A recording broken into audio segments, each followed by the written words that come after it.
Mark from YouTern. We've just run a track on students and interns. Mark, can you tell me a bit about the kind of stuff we were talking about? Absolutely.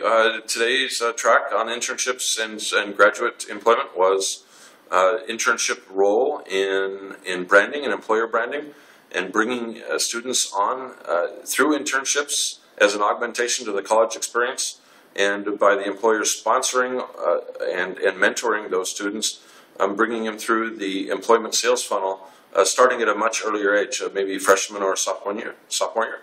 Okay, and what were some of the key themes that kind of came out of the session? Well, I think interesting group, and one of the reasons why True Boston and these unconferences work so well is we had a debate over the corporate mentality and versus the startup mentality. And what we learned today was the big corporations, like John Hancock was well represented, has a much different concept of internship recruiting and augmentation of the college experience than perhaps a startup does.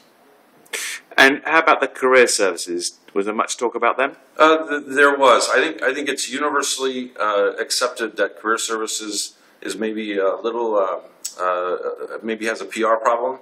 That maybe career services isn't helping the students or the employers as much as they should, and that maybe employers feel like they have to work around career services instead of with them, unless you're a major corporation or a major donor to the university. Mm-hmm.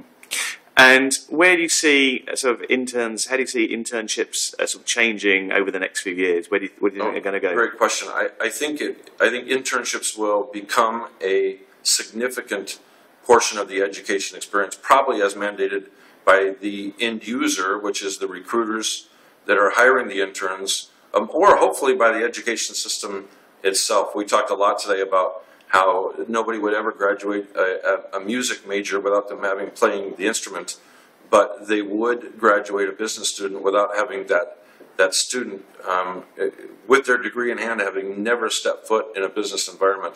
And I think that'll be a major change. Okay, thank you very much.